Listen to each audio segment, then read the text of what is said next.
जो president Trump हैं जब ये ग्रीनलैंड एक्वायर करने की बात करते हैं या कनाडा को 51st स्टेट बनाने की बात करते हैं, तो ये लेगेसी की बात है।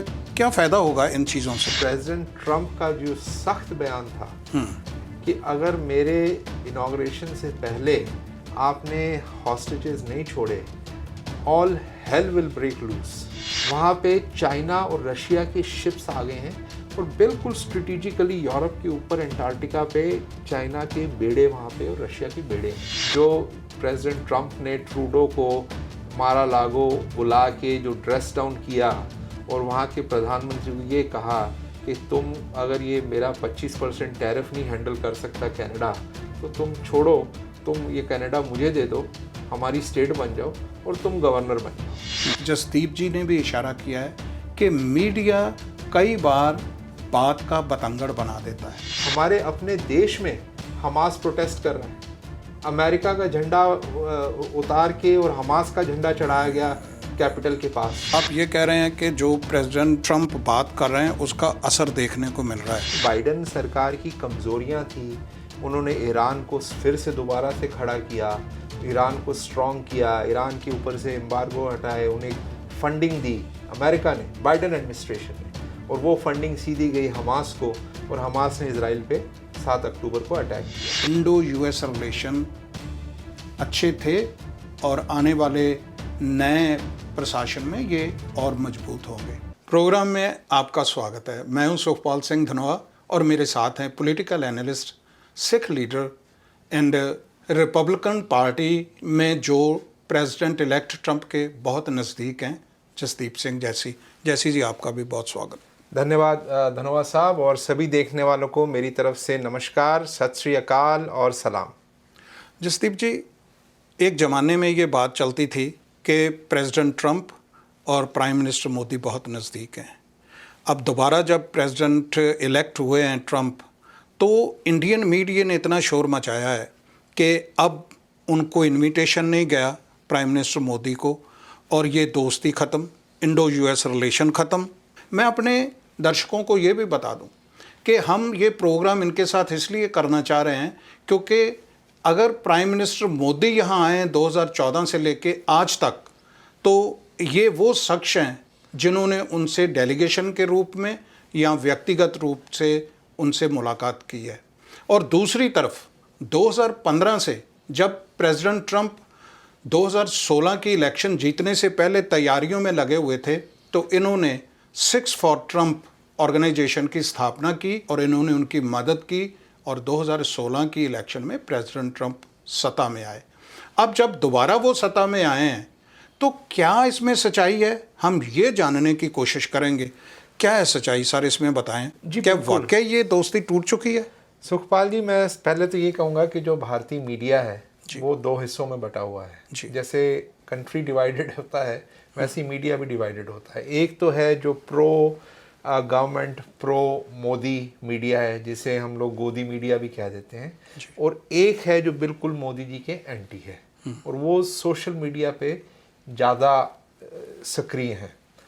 और ये जो खबरें आ रही हैं जो कि मोदी जी को नहीं बुलाया गया, मोदी जी को दोस्ती टूट गई, भारत के रिश्ते ख़राब हो गए, ये ज़्यादातर सोशल मीडिया पे जो जर्नलिस्ट, यूट्यूबर्स हैं, वो लोग इसको प्रमोट कर रहे हैं क्योंकि वो मोदी जी की बिल्कुल उनके विपरीत चलते हैं। तो दोनों ही एक्सट्रीम है। एक बैलेंस्ड जो एक मीडिया का या एक जर्नलिज्म का जो एक होता है अप्रोच कि लोगों को एक बैलेंस्ड व्यू देना, एक सच्चाई बताना, वो आज बिल्कुल भी नहीं है। एक एक्सट्रीम राइट में है तो एक एक्सट्रीम लेफ्ट में है जी। और ये हर जगह देखने में आ रहा है, दुनिया में जितना भी मीडिया है। इसमें अब ये ज़रूरी हो जाता है कि लोग खुद अपनी बुद्धि, अपने कॉमन सेंस यूज़ करके और इसके उत्तर ढूंढें। जहाँ तक मुझे लगता है, अगर भारत को निमंत्रण गया है इनॉग्रेशन में आने का, तो वो मोदी को भी गया है। मोदी भारत से अलग नहीं है और भारत मोदी से अलग नहीं है, और ये बहुत ही मान और प्रतिष्ठा की बात है कि भारत को इसका निमंत्रण गया है और अगर मोदी उस निमंत्रण को लेके खुद भी आना चाहते तो आ सकते थे। उन्होंने ये नहीं उसमें लिखा होगा निमंत्रण में कि भारत से आप कोई भेजिए एक्सेप्ट प्रधानमंत्री मोदी। निमंत्रण ऐसा तो नहीं किया उन्होंने, तो गवर्नमेंट ऑफ इंडिया को इनवाइट किया, और यूजुअली हेड ऑफ स्टेट्स को इनविटेशन जाता है, और उन्होंने जयशंकर आगे आ रहे हैं। अब इसमें ये देखना कि इनकी भारत के साथ रिलेशनशिप खराब हो जाएंगे, मेरे हिसाब से जहाँ तक मेरी सोच है, राष्ट्रपति ट्रंप जो हैं वो अमेरिका फर्स्ट की पॉलिसी है उनकी, कि वो सबसे पहले उन्होंने अमेरिका के हित देखने हैं, अमेरिका को कहाँ फ़ायदा है। और आज जो जियोपॉलिटिकल एनवायरनमेंट बना हुआ है, जो दुनिया में जो अभी इस वक्त चल रहा है, उसमें भारत की एक बहुत अहम भूमिका है, और उसके लिए प्रेसिडेंट ट्रंप हमेशा भारत को एंगेज करके रखेंगे, और भारत को भी अमेरिका की बहुत ज़रूरत है। और ये हमने ट्रंप के पहले टर्म में भी देखा था कि भारत के साथ बहुत अच्छे रिलेशनशिप रहे थे। पर्सनल रिलेशनशिप की बात नहीं कर रहा हूँ, वो तो बहुत अच्छे थे। अब की बार ट्रंप सरकार और ट्रंप अहमदाबाद भी गए, वो हम सब ने देखे थे विजुअल्स। लेकिन जहाँ तक भारत अमेरिका के संबंधों का सवाल है, वो मैं समझता हूँ कि अब बहुत तेज़ी से आगे की तरफ बढ़ेंगे, और सारे संकेत यही आ रहे हैं। जयशंकर भी अभी यहाँ 2 हफ्ते लगा के गए हैं। मीडिया ने फिर उसे तोड़ मोड़ के बताया कि वो तुझे निमंत्रण लेने गए थे। वो भी गलत है। वो यहाँ पे अपने जो नई एडमिनिस्ट्रेशन आती है उसके साथ जो रिलेशनशिप कायम करना, जो जारी होती है, कई जो मसले अभी बीच में होते हैं उन्हें कंप्लीट करना, और जो सब तरफ से जो अभी बयान आए हैं, स्टेटमेंट्स आई हैं, बड़ी पॉजिटिव आई हैं।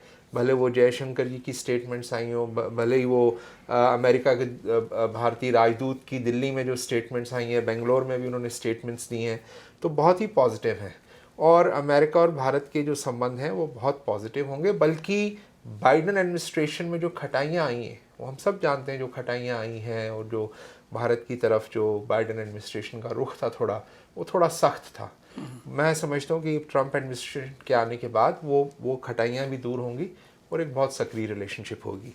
जहाँ तक पर्सनल दोस्ती का सवाल है, अब कहते हैं ना कि चोट भी वहीं लगती है जहाँ प्यार होता है, तो एक पर्सनल दोस्ती थी जिसमें प्रेसिडेंट ट्रंप ने बहुत ही खुले स्वभाव से कह दिया था कि प्रधानमंत्री मोदी आ रहे हैं और वो मुझसे मिलेंगे, मैं उनसे मिल रहा हूँ।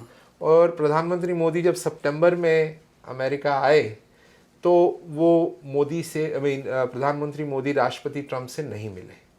मेरी पर्सनल ये ओपिनियन है कि उससे थोड़ा सा कहीं ज़रूर है लगा होगा कि एक बार वो प्रेस में जाके बोल दिया कि मोदी मुझसे मिलने आ रहे हैं, और फिर वो मीटिंग नहीं हो सकी, तो उससे कुछ खटास आई होगी, पर इतने बड़े पैमाने में नहीं कि अब मैं आपसे बात ही करना बंद कर दूंगा या मैंने आपसे दोस्ती तोड़ दी।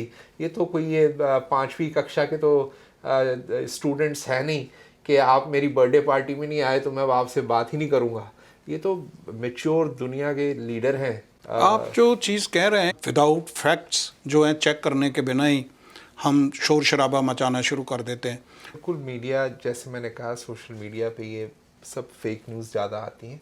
भारत का इनविटेशन था, और वो इनविटेशन तो वैसे ही जाना था, वो कोई और आपको मैं इसका ये भी बता दूं कि जब प्रेसिडेंट ट्रंप इलेक्शन जीते थे तो प्रधानमंत्री मोदी कुछ वर्ल्ड लीडर्स में थे जिनकी कॉल एक्सेप्ट करके और मुबारकबाद ली गई थी इमीडिएटली। अभी तक पाकिस्तान से किसी की कॉल नहीं ली गई है। कई ऐसी देश हैं जिनके लीडर्स की कॉल नहीं ली गई थी। प्रधानमंत्री मोदी इमीडिएटली वर्ल्ड के पहले लीडर्स में थे जिनकी कॉल लेके और मुबारकबाद एक्सेप्ट की थी प्रेसिडेंट ट्रंप ने। तो अंदर क्या बातें हुई ये तो बाहर नहीं आई ना, प्रेस को पता है। या तो प्रेस अंदर इतनी सक्षम हो जाए, ये जो सोशल मीडिया की प्रेस है, कि अंदर से जाके और खबरें निकाल के लाए, तब तो मैं मालूम है आपने इन्वेस्टिगेटिव जर्नलिज्म किया है, आप कोई असली खबर निकाल कर लाएं। अब खबर बना के और उसको जिसे कहते हैं कि इतने हाई लेवल तक ले जाके इंडो यूएस रिलेशनशिप की बातें करनी, और मैं तो इसे इररिस्पॉन्सिबल मीडिया कहूँगा, क्योंकि आप भले ये एक हाइप क्रिएट करो कि अब भारत अमेरिका के रिश्ते ख़त्म हो जाएंगे, मोदी की दोस्ती टूट गई ट्रंप से, तो इससे कहीं ना कहीं जी वो कहते हैं ना कि झूठ बोलते बोलते बोलते कहीं थोड़ा सा सच भी हो जाता है, फिर वो झूठ को लोग सच भी समझने लगते हैं। तो ये ना हो कि आपकी झूठ के बोल बोल के आपकी वजह से ही कुछ रिश्तों में खराबी आ जाए। तो मैं आपसे ये पूछना चाहूँगा, आपको नहीं नज़र आ रहा कि जो वो प्रेसिडेंट ट्रंप थे और जो आज के प्रेसिडेंट ट्रंप हैं बहुत बदले हुए हैं? मुझे तो वही प्रेसिडेंट ट्रंप लग रहे हैं जो 2016 में थे और जो अब हैं। मेरी कल किसी से बात हो रही थी और उन्होंने मुझे कहा कि भाई वो अब इस बार उन ट्रंप के सपोर्ट में आए हैं, पहले नहीं होते थे। तो मुझे कहने लगे बस प्रेसिडेंट ट्रंप आए और मैं चाहता हूं कि वो आते ही ड्रिलिंग शुरू कर दें, तेल का उत्पादन अमेरिका में फिर से शुरू कर दें जी इमिग्रेशन को रोकें, बॉर्डर को सिक्योर करें और लॉ एंड ऑर्डर को फटाफट कंट्रोल में करें। तो मैंने उनसे पूछा कि 2016 में भी प्रेसिडेंट ट्रंप ने यही किया था। आते ही उन्होंने तेल का उत्पादन शुरू कर दिया था, आते ही बॉर्डर पर उन्होंने दीवार बना दी थी और बॉर्डर सिक्योर किया था, पुलिस की फंडिंग शुरू कर दी थी उन्होंने। तब तो आप सब उनके खिलाफ थे। तो प्रेसिडेंट ट्रंप 99% वही हैं, उनकी पॉलिसीज़ भी वही हैं, वो करेंगे भी वही जो उन्होंने 2016 में किया था। पर लोग अब जो हैं उन्होंने वो 4 साल नाकामी के देख लिए हैं बाइडेन एडमिनिस्ट्रेशन के, और अब उनको समझ में आ गया है कि प्रेसिडेंट ट्रंप जो थे वो ठीक थे और अब लोग उनको एक्सेप्ट करने लग गए हैं। मुझे एक चीज़ उसमें जो आपने कहा कि 99% वही हैं, मुझे शायद ये दिखाई दे रहा है कि जो 1% मुझे वो ज़्यादा लग रहा है कि 1%। मैं एग्जांपल देता हूँ, मैं एग्जांपल देता हूँ कि जब हम पहले कवर करने जाते थे वाइट हाउस में या उनके इवेंट में, तो वही होता था फेक मीडिया। तो अब कम से कम वो ना, अगर किसी का क्वेश्चन समझ नहीं लगा, जो अब उनकी प्रेस ब्रीफिंग्स होती हैं, तो उसमें वो कह दें यस गो हैड, और बड़ा नाइसली जवाब देते हैं। पहले तो उनका होता था कि fake media I don't want. Gym Costa को जिस तरह से निकाला, अब इस तरह से बदले हुए नजर आ रहे हैं।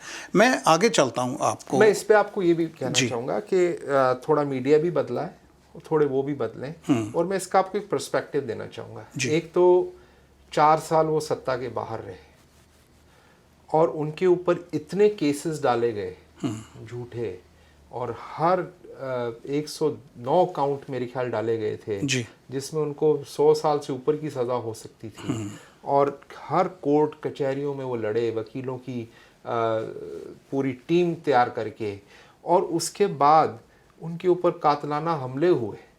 एक तो गोली उनके कान से लग के चली गई और उसमें 2 और लोगों की मृत्यु हो गई थी। इतना कुछ देखने के बाद इंसान थोड़ा बदलाव आते हैं और एक्सपीरियंस आता है और उनमें सहनशीलता आती है, और ये ही जो नए ट्रंप का जो सेकंड टर्म में हम देख रहे हैं 47th प्रेसिडेंट की, ये जो उनकी जो ये 4 साल में जो उनकी ज़िंदगी के उतार चढ़ाव हैं, ये अब दर्शा रहे हैं कि वो एक पहले से बहुत ही ज़्यादा सहनशील और सक्षम राष्ट्रपति जो हैं वो हमें दिखाई देंगे। प्रेसिडेंट बाइडेन ने 2 दिन पहले अपनी स्पीच में, फेयरवेल स्पीच में कहा है, जिस दिन ये सीज़ फायर हुआ गाज़ा में, तो उन्होंने ये कहा कि प्रेसिडेंट ट्रंप जो हैं ये कुछ लोगों से घिरे हुए हैं।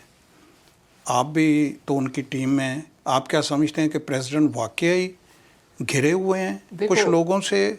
उनका इशारा शायद एलॉन मस्क और दूसरे लोगों की तरफ था। देखो, हर प्रेसिडेंट, हर प्रधानमंत्री की एक टीम होती है जी, और उनके सलाहकार होते हैं जी, और ये देखना होता है कि वो सलाहकार कितने स्ट्रांग हैं, उनको क्या एडवाइस देते हैं। और इस वक्त जो प्रेसिडेंट ट्रंप की जो टीम है, जो उनके आसपास है, उनके जो वाइस प्रेसिडेंट है JD वैंस, वो एक बहुत ही सक्षम, बहुत ही ग्रास रूट लेवल से, एक बहुत ही निचले तबके से, अपनी मेहनत से, बलबूते से ऊपर आए हैं। उन्होंने अमेरिका की मिलिट्री आर्मी में भी सर्व किया है, उसके बाद वो वकालत भी पढ़ी उन्होंने, और अपने बलबूते पे एक बहुत ही साधारण से परिवार से ऊपर आके आज वो अमेरिका के वाइस प्रेसिडेंट बने। उन्होंने पूरी अमेरिका का जो है दुनिया देखी है और अमेरिका का हर लेवल पे उन्होंने अनुभव लिया है कि क्या होता है, और वो आज राष्ट्रपति बने।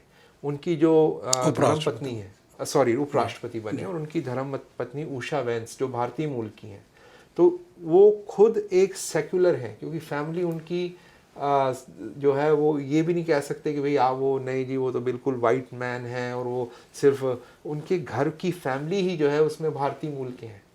तो वो एक बहुत ही सेक्युलर और ग्लोबल माइंड के उपराष्ट्रपति बने, जो कि प्रेसिडेंट ट्रंप की टीम में है।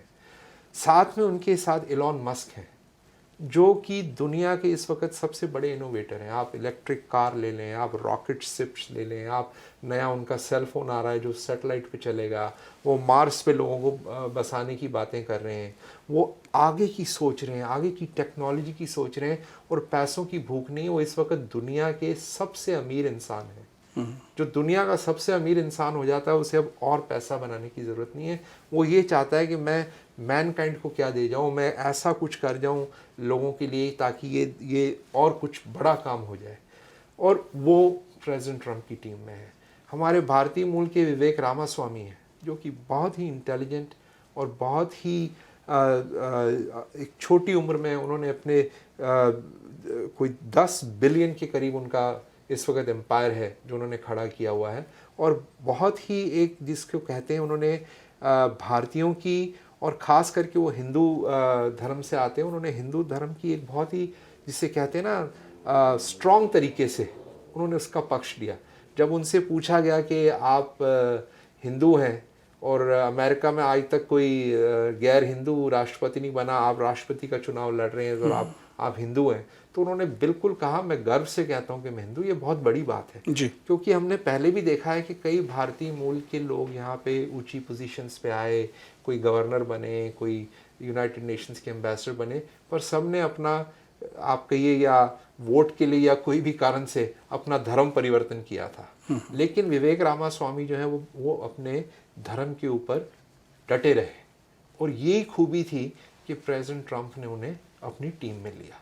तो ऐसे स्ट्रॉन्ग लोगों की टीम बनानी, और जिसमें कि अब वो अटॉर्नी जनरल जो अभी आ रही हैं मिस पैम बॉन्डी, जो फ्लोरिडा की स्टेट अटॉर्नी रह चुकी हैं, और उनका पूरा रिकॉर्ड है एक, और अभी हमने उनकी हियरिंग्स में भी देखा कि कैसे उन पर अटैक किए गए थे और कैसे उन्होंने उसके जवाब दिए।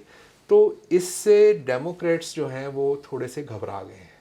ये इतनी स्ट्रॉन्ग टीम जो कि पहली बार प्रेसिडेंट ट्रंप नहीं ला सके थे। 2016 की जो उनकी टीम थी वो काफ़ी वीक थी, क्योंकि उस टाइम रिपब्लिकन पार्टी ही उनके साथ नहीं थी, और नेवर ट्रम्पर्स बीच में आ गए थे, उनके अंदर ही लोग आ गए थे जो उनके खिलाफ थे।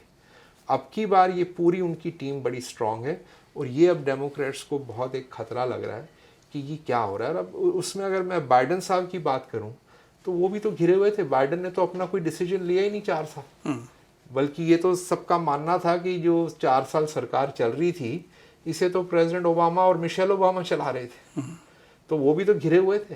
पर ये जो टीम है प्रेसिडेंट ट्रंप की, अब इससे डर के ये कहना कि जी ये तो टीम ने घेरा डाल लिया है, और मैं समझता हूँ कि अगर घेरा डाल भी लिया है तो ये बहुत ही स्ट्रॉन्ग टीम है, और ये अमेरिका के फ्यूचर के लिए जो उनका एक मुद्दा है मेक अमेरिका ग्रेट अगेन, ये उस तरफ बहुत ही मजबूती से काम। जी, तो आप इसको पॉजिटिव वे से देखते हैं। बिल्कुल। अगर जो आपने लेगेसी की बात की है कि जैसे एलोन मस्क जो हैं वो इतना अमीर हैं, तो अब वो लेगेसी की बात करेंगे, उनको कोई ज़रूरत नहीं होगी। प्रेसिडेंट ट्रंप भी one of the richest person, तो आप क्या देखते हैं कि जो प्रेसिडेंट ट्रंप हैं जब ये ग्रीनलैंड एक्वायर करने की बात करते हैं या कनाडा को 51st स्टेट बनाने की बात करते हैं, तो ये लेगेसी की बात है, क्या फ़ायदा होगा इन चीज़ों से? देखिए, ये सिर्फ मैं लेगेसी नहीं कहूँगा, ये जितने भी लोगों का मैंने नाम लिया है, भले वो विवेक रामास्वामी हो या एलॉन मस्क हो और खुद प्रेसिडेंट ट्रंप तो हैं ही, ये लोग अमेरिका से बहुत प्यार करते हैं जी, और ये अमेरिका को, ये नेशनलिस्ट हैं। आज अमेरिका में नेशनलिस्ट किसी को कहना, आज से 4 साल पहले ऐसे लगता है, ये लोग कहते थे मुझे नेशनलिस्ट क्यों बोला, इसे एक नेगेटिव वर्ड बना दिया गया था। लेकिन नेशनलिस्ट का मतलब है कि अपनी अपने अपने देश से, अपनी कौम से प्यार करना। चलो मैं इस तरह से कह लेता हूँ कि ये दोनों ग्रीनलैंड एक्वायर करने से या कनाडा स्टेट को साथ में लाने में मैं आपकी क्या ग्रीनलैंड फ़ायदा पे होगा? आ ही रहा था। जी ग्रीनलैंड का ये है कि ग्रीनलैंड और जो कनाडा है, कनाडा 51st स्टेट नहीं बन जाएगा। कनाडा को जो प्रेसिडेंट ट्रंप ने ट्रूडो को मारा लागो बुला के जो ड्रेस डाउन किया और वहाँ के प्रधानमंत्री को ये कहा कि तुम अगर ये मेरा 25% टैरिफ नहीं हैंडल कर सकता कनाडा, तो तुम छोड़ो, तुम ये कनाडा मुझे दे दो, हमारी स्टेट बन जाओ और तुम गवर्नर बन जाओ। और उसका आप देख लिए नतीजा ये हुआ कि 2 हफ्ते में ही आई ट्रूडो बाहर हो चुके हैं कनाडा से, और कनाडा में एक बहुत बड़ा विवाद छिड़ गया है। और अगली बार जो है कंजर्वेटिव पार्टी आएगी जो कि मेक कनाडा ग्रेट अगेन के वहाँ पे बात आप करेंगे। देखेंगे। और वैसे ही आज 4 साल से ग्रीनलैंड और ऊपर जो नॉर्थ अंटार्कटिका का जो एरिया है, वो तो अमेरिका, बाइडन को तो पता ही नहीं था कि क्या हो रहा है, तो वो तो अबैंडन हो चुका था। वहाँ पे चाइना और रशिया के शिप्स आ गए हैं और बिल्कुल स्ट्रेटेजिकली यूरोप के ऊपर अंटार्कटिका पे चाइना के बेड़े वहाँ पे और रशिया के बेड़े हैं। और रशिया यहाँ तक कहना शुरू कर दिया था कि ग्रीनलैंड जो है वो हमारा है। तो उसको काउंटर करने के लिए प्रेसिडेंट ट्रंप ने ये बिल्कुल जो बयान दिया और अपने बेटे को कहा कि मेरा प्लेन लेके तुम वहाँ जाओ। और जब उन्होंने बयान दिया, उधर इनका जो डॉन जूनियर थे वो वहाँ पे लैंड हुए, पूरे विश्व में इसकी पिक्चर्स गईं और ये स्टेटमेंट हुई। और इससे रशिया और चाइना को ये चेतावनी थी कि ग्रीनलैंड हमने अभी अबैंडन नहीं किया, ग्रीनलैंड हमारा है, आप लोग पीछे हटे वहाँ से। आप ये कह रहे हैं कि जो प्रेसिडेंट ट्रंप बात कर रहे हैं उसका असर देखने को मिल रहा है। इसी कॉन्टेक्स्ट में मैं आपसे ये पूछना चाहूँगा कि ये जो गाज़ा और इज़राइल में हमास का जो सीज़ फायर हुआ है, उसका क्रेडिट प्रेसिडेंट बाइडन अपनी स्पीच में 2 दिन पहले बात उन्होंने की कि ये मैंने करवाया है। दूसरी तरफ प्रेसिडेंट ट्रंप ने अल्टीमेटम दिया था कि 20th तक अगर ना हुआ तो I will teach them a lesson. आप इस सीज़ फायर को किस चीज़ से जोड़ के देखते हैं, बाइडन की बात से या जो प्रेसिडेंट ट्रंप ने कहा है उसके साथ? जी देखिए, अगर ये बाइडन की हम अगर देखें तो ये सीज़ फायर तो आज से 1 साल पहले ही हो जाना चाहिए था। ये आज से 1.5 साल पहले हो जाना चाहिए था जी। और बाइडन साहब में अगर इतना दम था तो ये हमास का अटैक होना ही नहीं चाहिए था 7 अक्टूबर को। तो ये तो बाइडन सरकार की कमज़ोरियाँ थी।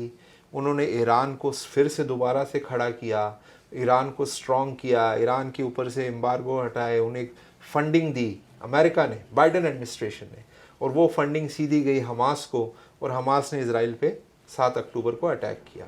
और उसके बाद अमेरिका बहुत ही वीक था। ये तो हमारे अपने देश में हमास प्रोटेस्ट कर रहा है, अमेरिका का झंडा उतार के और हमास का झंडा चढ़ाया गया कैपिटल के पास, यूनियन स्टेशन पे। तो ये तो हमारी बाइडन सरकार कितनी स्ट्रांग थी ये तो हम देख रहे थे। इन्होंने कई बार इजराइल को कहा कि तुम पीछे हट जाओ, हम तुम्हारे साथ नहीं है। लेकिन ये जो प्रेसिडेंट ट्रंप का जो सख्त बयान था कि अगर मेरे इनॉग्रेशन से पहले आपने हॉस्टेजेस नहीं छोड़े, all hell will break loose. ये बहुत अंग्रेजी में ये बहुत जिसे कहते हैं ना कि आपके ऊपर जो वहाँ पे जो नर्क की जो आग है वो आपके ऊपर डाल दी जाएगी। बहुत ही एक स्ट्रॉन्ग स्टेटमेंट थी और एक परसेप्शन होता है एक लीडर का, और हमास को पता है कि जो ट्रंप कह रहे हैं वो कर भी सकते हैं। और उन्होंने इसको इसी की वजह से, और साथ में उन्होंने इजराइल को भी दिया, बेंजामिन नेतन्याहू के बारे में भी ट्वीट किया कि अब तुम भी तैयार हो जाओ डील के लिए, तुम्हारी जो पार्लियामेंट है वो भी तैयार हो जाए। तो ये एक स्ट्रॉन्ग लीडर की निशानियां होती हैं, आर्ट ऑफ नेगोशिएशन होता है जो प्रेसिडेंट ट्रंप में है। और ये जो आज डील हुई है ये मैं समझता हूँ पूरी की पूरी, और इनका अपना एनवॉय प्रेसिडेंट ट्रंप के कतर में बैठे हुए हैं। अभी ये प्रेसिडेंट नहीं बने पर इनके जो एनवॉय हैं वो काम कर रहे हैं, वो इस डील में पूरा उन्होंने काम किया है कतर में जी। सो ये पूरा क्रेडिट तो ठीक है, अब वो बाइडन भी ले लेंगे, कल को हो सकता है इसमें क्लिंटन भी ले लें, कोई भी क्रेडिट ले सकता है। पर जो साफ तरफ से दिख रहा है कि ये प्रेसिडेंट ट्रंप का ही वजह है। उनके प्रेसिडेंट बनते ही हमने देखा है कि दुनिया में बहुत चेंजेस आ रहे हैं। अब ये बताएं कि प्रेसिडेंट ट्रंप की ताजपोशी में 2 दिन बाकी बचे हैं, 20th को ओथ सेरेमनी होगी, तो किस तरह की तैयारियां हो रही हैं? क्या यूनिक रहने वाला है इस ओथ सेरेमनी में? देखिए, ओथ सेरेमनी तो ये हिस्टोरिकल है, क्योंकि बहुत कम ऐसा होता है कि एक प्रेसिडेंट एक टर्म हारने के बाद दोबारा से जीत के सेकंड टर्म के लिए आए। तो ये हिस्ट्री में मेरे ख्याल दूसरी बार है।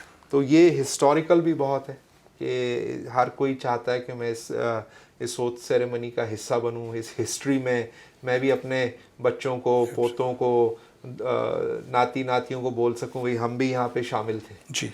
तो इस हिसाब से बहुत हिस्टोरिकल है, एक्साइटमेंट बहुत है। प्रेसिडेंट ट्रंप जो हैं वो पॉपुलर मेजॉरिटी से जीते हैं, लोगों का भी उत्साह काफ़ी है। उस दिन सर्दी भी बहुत है, वेदर फॉरकास्ट में कहा जा रहा है कि काफ़ी ठंड होगी, उसके बावजूद अनुमान लगाए जा रहे हैं कि लाखों के हिसाब से लोग वहाँ आएंगे। और उसके बाद परेड होनी है वहाँ से वाइट हाउस तक, उसमें प्रेसिडेंट ट्रंप जो है बंद गाड़ी में आएंगे, सिक्योरिटी का भी बहुत होता है वहाँ पे। सारा दिन वहाँ पे पार्टीज होंगी रात को, कई बॉल्स होते हैं, 19th को, 20th को, 19th को, 20th को जी। कई ऑर्गेनाइजेशंस करती हैं। प्रेसिडेंट ट्रंप हर जगह नहीं जाते, पर कई जगह कुछ सेनेटर्स चले जाएंगे, हो सकता है वाइस प्रेसिडेंट चले जाएं, तो कई गालाज होते हैं पूरे डीसी में, और बहुत ही एक खुशी का, उत्साह का माहौल होता है। इधर ये भी देखा जाएगा कि जो ऑपोजिशन पार्टी है वो इस खुशी को कम करने की कोशिश कर रही है। वो कह रहे कि ये कन्विक्टेड प्रेसिडेंट हैं, जिनको कि फेलन है, इनको ये तो कहीं ना कहीं वो इस खुशी में जो अमेरिका की जो मेजॉरिटी ने आज जो अपना प्रेसिडेंट चुना है वो उसके खिलाफ जाके इस खुशी में, जिसको नहीं कहते वो लकीर में, रेत की लकीर में खींच देना, तो वो काम कर रहे हैं। पर बहुत ही एक्साइटिंग ये 2 दिन हैं। और जो ख़ास चीज़ है ये सब जगमग से हट के, वो ये है कि प्रेसिडेंट ट्रंप ने उस दिन कौन कौन से एग्जीक्यूटिव ऑर्डर साइन करने हैं। ऐसा सुनने में आ रहा है कि उन्होंने पहले दिन ही करीब 100 के करीब एग्जीक्यूटिव ऑर्डर साइन करने हैं।